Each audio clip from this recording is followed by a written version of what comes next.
એક વખત ગુણાતીતાનંદ સ્વામી અને કૃપાનંદ સ્વામી સત્સંગ વિચરણમાં ગામ પાણવી ચાલતા ચાલતા જતા હતા.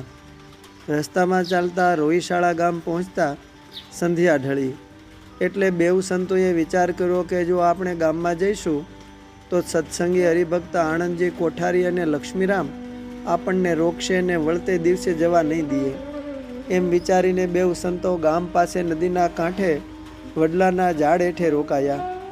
નદીએ સ્નાન વગેરે કરીને બેઉ સંતોએ રાત્રિએ નદીના પટમાં શ્રીહરિની મૂર્તિ સંભાળીને ધ્યાન કરવા માંડ્યું.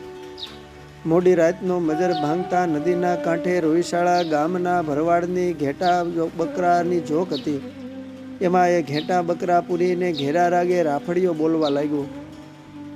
રાતના ટાઢા પહોરે એના અવાજથી આસપાસના વિસ્તારમાં એ રાફડીઓ સંભળાતા હતા. એટલે કૃપાનંદ સ્વામી બોલ્યા કે ગુણાતીતાનંદ સ્વામી, આ રાફડિયા ગાવાવાળો આપણને આજે અહીં શ્રીજી મહારાજનું ધ્યાન કરવા નહીં દે.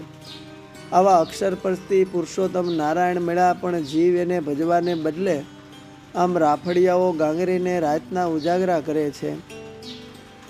ત્યારે ગુણાતીતાનંદ સ્વામીએ જરાક સંકલ્પ કર્યો. એ બોઘા ભરવાડને એક પણ રાફડિયું યાદ આવ્યું નહીં ને એ તુરત જ ગાતો બંધ થઈ ગયો.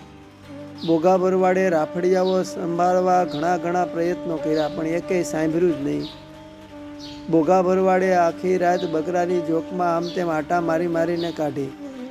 સવાર થતાં એણે નદીના પટમાં પૂજાપાઠ કરતા સંતોને ભાળ્યા. એટલે તુરત જ ત્યાં આવ્યો. આવીને સ્વામીને નીચા નમીને પ્રણામ કરીને રામ રામ કહ્યા. ગુણાતીતાનંદ સ્વામી પાસે બેઠો એટલે સ્વામીએ એના નામ ઠામ પૂછ્યા. એટલે કહે કે હું રોહિશાળા ગામનો બોઘો ભરવાડ.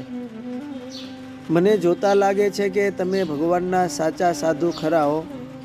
ત્યારે સ્વામી કહે કે તે વળીએ કેમ જાણ્યું? એ સાંભળીને બોઘો કહે, હું 3 રાત ને 3 દિવસ એક ધારા રાફડિયા ગાઉં તો પણ ખૂટે નહીં ને એક પછી એક યાદ આવ્યા જ રાખે, પણ ગઈ રાતના લાખ પ્રતને એકેય રાફડિયો યાદ આવતો નથી. એટલે મેં જાણ્યું આ સાચા સાધુનો પ્રતાપ કાંઈક હોવો જોઈએ. સ્વામી કહે કે ગઈ રાત્રે અમે અહીં શ્રીહરિનું ધ્યાન કરવા બેઠા. એ વખતે તારા રાફડિયાથી અમને ખેલ પહોંચતી હતી. તે અમે સંકલ્પ કર્યો કે આને એકોય રાફડિયો આવડે નહીં. આ જાણીને બોઘો ભરવાડ સ્વામીને મોટા પ્રતાપી સંત જાણીને મહિમાથી પગમાં પીડ્યા. ગુણાતીતાનંદ સ્વામી પાસે વર્તમાન ધરાવીને સત્સંગી થયો. સ્વામી એના સાચા સંતને જાણવાના મુમુક્ષુ ભાવને જોઈને રાજી થઈને કહે કે બોઘા, એલ ફેલ રાફડીઓ ગાવાને બદલે આ કળીકાળમાં પગટ ભગવાન શ્રી સ્વામિનારાયણનું ભજન કરજે. અંતકાળે શ્રીહરિ તને તેડવા આવશે.